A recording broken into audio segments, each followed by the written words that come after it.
Friends, अगर आप 2021 board exams की तैयारी कर रहे हैं और आप क्लास 10th एंड 12th के स्टूडेंट्स हैं तो ये वीडियो आपके लिए मोस्ट इंपॉर्टेंट होने वाला है। इस वीडियो में बात करने वाले हैं 2021 की बोर्ड एग्जाम्स की तैयारी जो भी छात्र कर रहे हैं उनकी कॉपी किस तरीके से चेकिंग होगी, और साथ ही साथ इस वीडियो में हम टॉप सीक्रेट्स बताने वाले हैं जो आपको फॉलो करने हैं 2021 के बोर्ड एग्जाम्स में 100% मार्क्स स्कोर करने के लिए। और साथ ही साथ ये टॉप सीक्रेट्स उन स्टूडेंट्स के लिए भी होने वाला है जो स्टूडेंट्स कहते हैं कि मैंने सिर्फ पासिंग मार्क्स का करके आया था लेकिन हमारे पासिंग मार्क्स नहीं आ पाए। तो यानी कि हम मोस्ट इंपॉर्टेंट वो फैक्टर्स बताएंगे जो आपको 2021 की परीक्षाओं में गलती नहीं करनी है। और साथ ही साथ पूरी कंप्लीट मैं आपको आंसर शीट भी दिखाऊंगा। साथ ही साथ मैं आपको मार्किंग स्कीम के साथ साथ पूरी भी समझाने की कोशिश करूंगा 2021 में आपकी कॉपी चेकिंग कैसे होती है। सबसे पहले आप स्क्रीन पर देख रहे हैं सीबीएसई बोर्ड की जब कॉपी चेकिंग होती है तो हर एक एग्जामिनर को इस तरीके का एक सीट दिया जाता है। यही वो सीट होती है जिसमें एग्जामिनर्स के पास पूरी कंप्लीट हर एक स्टूडेंट्स के कौन से क्वेश्चन में कितने मार्क्स मिले, कितने आपके टोटलिंग हुए, ये सारा कुछ यही सीट में एग्जामिनर को फिल करके देना होता है। यानी कि कॉपी चेकिंग करते समय हर एक स्टूडेंट्स का एक पूरा सीट होता है, हर एक स्टूडेंट्स का एक सीट होता है जिसमें एग्जामिनर आपके बारे में पूरी डिटेल यहाँ पे लिखते हैं कि किस क्वेश्चन में कितने आए और टोटल मार्क्स कितने आए। तो सबसे पहले आपको समझना है जब आपकी बोर्ड की कॉपी चेकिंग होती है तो कॉपी चेकिंग करने के लिए सीबीएसई बोर्ड देश भर के सीबीएसई एक्सपीरियंस टीचर को हायर करती है ताकि आपकी बोर्ड की कॉपी चेकिंग हो सके, क्लास 10th एंड 12th की कॉपी चेकिंग हो सके। तो देखिए आपकी कॉपी जब चेकिंग होती है तो सबसे पहले सीबीएसई बोर्ड के जो एग्जामिनर्स होते हैं उनके पास जो इस तरीके से एक सीट दिया जाता है। ये एक बात मैं आपको और क्लियर कर दूं, जब आप एग्जाम देते हैं तो आपको एक ओएमआर सीट फिल करवाई जाती है। जो ओएमआर सीट इसलिए इंपॉर्टेंट हो जाता है आपके लिए, ओएमआर सीट आपको कंप्यूटराइज आपको वहाँ पे कंप्यूटर में आपको फीड होता है तो वहाँ से कोडिंग होती है तो कोड आपका आंसर शीट पे लिख दिया जाता है। यानी कि जो एग्जामिनर्स आपकी कॉपी चेकिंग करते हैं तो एग्जामिनर्स को बिल्कुल नहीं पता होता है कि ये स्टूडेंट्स यानी जिसकी मैं कॉपी चेकिंग कर रहा हूँ ये एक टॉपर स्टूडेंट्स है, ये या बिलो एवरेज स्टूडेंट्स हो या एवरेज स्टूडेंट्स हो। ये आपको डिसाइड करता है कि आप किस तरीके से आंसर को प्रेजेंट करते हैं, ये आपका डिसाइड करता है कि आपका मार्क्स कितना आता है। तो इसी तरीके से कहा जाता है कि आप जब बोर्ड की कॉपी करें तो वहाँ पर आंसर को प्रेजेंट करना एक मोस्ट इंपॉर्टेंट हो जाता है क्योंकि आंसर ये डिसाइड करता है, यानी कि आंसर जो है एग्जामिनर्स को इंप्रेस करते हैं। और एक बात आपको हमेशा याद रखना है कि आप आंसर को इस तरीके से लिखे, आप पेपर को इस तरीके से प्रेजेंट करना है ताकि एग्जामिनर इंप्रेस हो सके। क्योंकि अगर एग्जामिनर इंप्रेस होंगे, एग्जामिनर्स के मूड में है, जैसे कि एग्जामिनर का अच्छा मूड होगा तो ये 3 मार्क्स के क्वेश्चंस हैं, अगर आपने पूरा आंसर सही लिखा है लास्ट में अगर थोड़ा सा भी गलती करते हैं तो एग्जामिनर 3 मार्क्स दे देंगे। लेकिन अगर आपका पूरी कॉपी आपने इस तरीके से प्रेजेंट किया है कि पहला क्वेश्चन आपने 1 किया है, फिर तीसरा आपने 5 कर दिया, फिर 7 कर दिया, फिर 10 कर दिया, फिर आपको 36 कर लिया, तो फिर 2 कर दिया, तो ये जो है आपका नंबरिंग है, नंबरिंग को भी मेंटेन करता है। तो नंबरिंग आप जब पेपर करें तो नंबरिंग को भी यहाँ पे साथ साथ मेंटेन करें। देखिए एक गलती जो स्टूडेंट्स करते हैं, ये गलती मैं आपको बताता हूँ। स्टूडेंट्स सोचते हैं कि हम एक क्वेश्चन को मल्टीपल टाइम अटेम्प्ट कर दें तो एग्जामिनर्स हमें डबल मार्क्स दे देंगे, यानी कि एक क्वेश्चन को डबल अटेम्प्ट कर दे तो 3+3 या 6 मार्क्स आ जाएंगे। यहाँ पे देखिए आपको क्या समझना है, आपको एक एग्जामिनर्स के पास इस तरीके से सीट होता है। आप इस सीट में ध्यान दीजिए कि 1 मार्क्स के क्वेश्चन पे उन्होंने 1 मार्क्स, यानी आपका जब पहला कॉपी जब चेकिंग शुरू होता है तो साथ ही साथ वो यहाँ पे आपके जितने भी क्वेश्चन है, आपके जितने भी क्वेश्चन चेक होने के बाद जो मार्क्स अलॉट हुए उस सभी में साथ साथ यहाँ पे फिल डाउन करते चलते हैं। यानी कि यहाँ पे देखिए 1 मार्क्स का क्वेश्चन पे 1 मार्क्स यहाँ पे फिल कर दिया, तो अगर वही आप 1 मार्क्स के क्वेश्चन को अगेन आप करते हैं आगे पेपर के बीच में या लास्ट में आप करते हैं तो यहाँ पे देखेंगे ऑलरेडी फिल हो चुका है, तो जो सेकंड मार्क्स होगा आपका ऑलरेडी गलत होगा। यानी कि क्या होगा, जैसे कि आप लोग क्या करेंगे कि पहली बार कई सारे स्टूडेंट्स होते हैं जो पहली बार में मान ली गलत किया उन्होंने आंसर, उसके बाद वो सेम सोचते हैं कि दूसरी बार कर देते हैं, अगर पहला सही गया तो पहला सही गया, नहीं तो दूसरा सही जाएगा तो दूसरा भी। यहाँ पे आप देखिए पहला अगर इन्होंने गलत किया है तो क्वेश्चन नंबर 3 में 0 मार्क्स है, तो अगर बाद में सही भी करते हैं तो भी गलत माना जाएगा। इसीलिए आपको जो भी क्वेश्चन करना है एक टाइम ही अटेम्प्ट करने की कोशिश करिए। ये बातें आपको हमेशा माइंड में रखनी है। और साथ ही साथ देखिए यहाँ पे टोटलिंग आपको देखिए इस तरीके से मार्क्स होते हैं। 1 मार्क्स का आपको यहाँ पे टोटल 8 मार्क्स मिले हैं, क्वेश्चन नंबर 11 से लेकर आपका 20 तक यहाँ पे 9 मार्क्स तक टोटलिंग करके आपको इस तरीके से एग्जामिनर को मिलते हैं। यही सीट एग्जामिनर के पास होते हैं। तो चलिए मैं आपको दिखाता हूं कि 2021 के बोर्ड एग्जाम्स में आपको कौन सी गलतियां नहीं करनी है। जैसे कि मैंने यहाँ पे बात करूं कॉपी चेकिंग को लेकर, मैंने बता दिया आपको पूरी डिटेल किस तरीके से कॉपी चेकिंग होती है। अब मैं आपको थोड़ा सा डिस्कशन कर लेता हूं कि कौन सी गलतियां हैं जो आपको नहीं करनी है और कौन से टॉप सीक्रेट्स हैं जो आपको हमेशा माइंड में रखनी है। सबसे पहले आपको नंबरिंग को मेंटेन करना है। नंबरिंग को मेंटेन आप कहेंगे कि अगर हमें 1 आता है और 2 नहीं आता है तो क्या करें, 3 आता है, 4 आता है, 5 नहीं आता, 6 नहीं आता तो क्या करें। इसके लिए भी मैं आपको बताता हूँ, आप नंबरिंग को मेंटेन करें। या तो आप वहाँ पे स्पेस दें, स्पेस नहीं दे सकते हैं तो आप 1 के बाद अगर 3 आता है तो 3 करें, 3 के बाद अगर 6 आता है तो 6 करे, 7 करे। ये देखिए यहाँ पे नंबरिंग देखेंगे तो नंबरिंग को मेंटेन करना जरूरी होता है। और देखिए इस वीडियो में सभी कुछ पूरी मोस्ट इंपॉर्टेंट जो बातें होती है, सारी सीक्रेट्स को मैं इस वीडियो में डिस्कस नहीं कर पाऊंगा।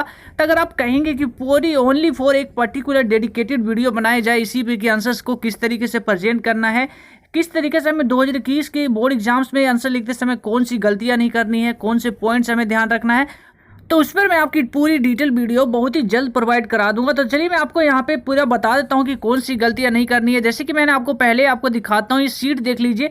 उसके बाद मैं मार्किंग स्कीम दिखाता हूँ। स्टेप मार्किंग को मैं आपको बताता हूँ। स्टेप मार्किंग आपकी बोर्ड की जो कॉपी चेकिंग होती है, चाहे आपका कोई भी सब्जेक्ट हो, आप स्टेप मार्किंग उसमें होती है, यानी कि हर एक स्टेप्स के नंबर होते हैं।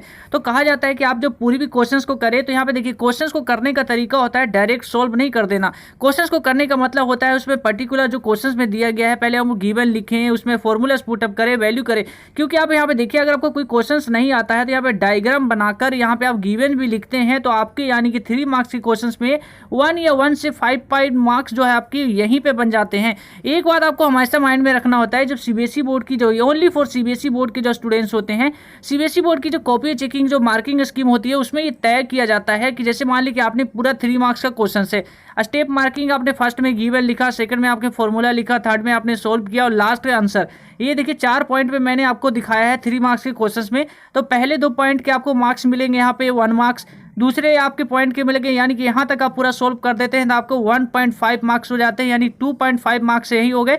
आंसर का 0.5, यानी कि यहाँ तक का आपको आंसर अगर आप नहीं भी निकाल पाते हैं, तो कई स्टूडेंट्स रहते हैं कि आंसर नहीं निकाल पा रहे, तो वो सोचते हैं कि हम अब करेंगे ही नहीं, क्वेश्चंस को अटेम्प्ट ही नहीं करेंगे क्योंकि हमें पूरा आता भी नहीं है। आपको जितना आता है उतना करके जाइएगा, क्योंकि स्टेप मार्किंग होती है बोर्ड में, आपको स्टेप मार्किंग के तहत आपको मार्क्स दिए जाते हैं। तो यहाँ पे देखिए कई सारे देखिए ओवर अटेम्प्ट आपको नहीं करना है बिल्कुल। कई सारे ये मैथ के पेपर में नहीं, हम बात कर रहे हैं हिंदी इंग्लिश के पेपर में कई सारे ओवर अटेम्प्ट करते हैं, यानी कि क्वेश्चंस को मल्टीपल टाइम नहीं करना है और साथ ही साथ जितना पूछा गया है उतना ही लिखना है। और साथ ही साथ अगर आप मान ली कि आंसर लॉन्ग हो जाते हैं, 1 मार्क्स के क्वेश्चन में कई बार ऐसे क्वेश्चन हो जाते हैं, इसको 1 वर्ड या 1 लाइन में आंसर नहीं दिया जा सकता, 2 लाइन में आंसर लिखना पड़ जाएगा।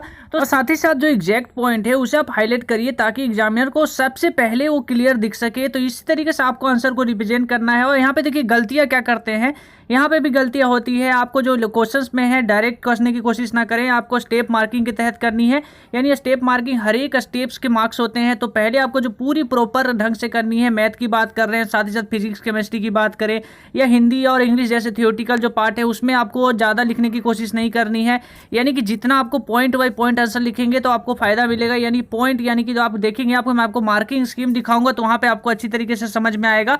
तो चलिए इसी तरीके से मैं देखिए क्वेश्चन नंबर आपको 11 देख लीजिए। ये आपको क्वेश्चन पेपर में दिखा रहा हूँ किस तरीके से यहाँ पे इन्होंने अटेम्प्ट किया हुआ पेपर है और इसमें फुल में से फुल मार्क्स मिले हैं। तो किस तरीके से अटेम्प्ट किया है ये आप देखिए, मैं आपको मार्किंग स्कीम दिखाता हूँ। देखिए 1 मार्क्स के क्वेश्चंस जो है, 1 मार्क्स का जो क्वेश्चन है मैथ का, देखिए किस तरीके से सोल्व किया गया है। शॉर्ट में सोल्व कर रहे हैं, अगर लॉन्ग हो रहा है तो लॉन्ग, लेकिन एग्जैक्ट यहाँ पे सोल्व करके आंसर निकाला गया है। तो इसी तरीके से मैं आपको दिखा रहा हूँ। देखिए मार्किंग स्कीम पे बात कर रहे थे हम, मार्किंग स्कीम आपको मैं यहाँ पे दिखा रहा हूँ। मार्किंग स्कीम आप यहाँ पे देखेंगे क्वेश्चन नंबर 36 क्वेश्चन नंबर, देखिए मार्किंग स्कीम में आपको यहाँ पे सबसे पहले दिखाना चाहूंगा।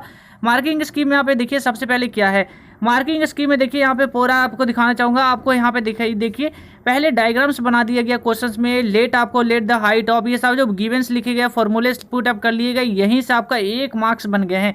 आप यहाँ मार्किंग स्कीम में देखिए, मैं आपको इसलिए कहता हूँ कि आपको क्वेश्चन जितना आता है उतना करया करिए, यानी आपको पूरा नहीं आता है तो ऐसा नहीं कि आप क्वेश्चन को ही पूरा छोड़ के आ जाए, आप क्वेश्चन को जितना एटलीस्ट आता है उसे करें।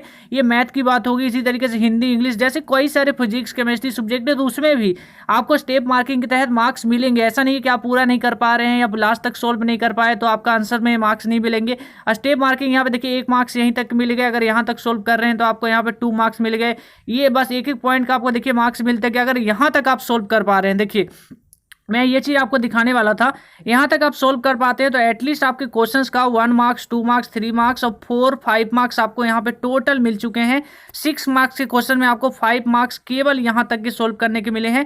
आंसर आपको निकालने के मात्र आधा मार्क्स मिले हैं। यहाँ पे आप देखिएगा ओनली 0.5 मार्क्स आपको आंसर निकालने के मिले हैं, क्योंकि एग्जामिनर्स भी अच्छी तरीके से जानते हैं कि टाइमिंग को देखते हुए कई बार होता है कि एग्जाम क्वेश्चन स्टूडेंट पूरी तरीके से आते हुए भी सोल्व करता है, तो कई बार कैलकुलेशंस की वजह से जल्दीबाजी में वो सोल्व सोल्व नहीं कर पाता तो आंसर्स नहीं निकल पाते, तो इसका मतलब ये नहीं है कि आपको 5-6 मार्क्स का क्वेश्चन में आपको 3 मार्क्स दे दिया जाए, 4 मार्क्स दे दिया जाए।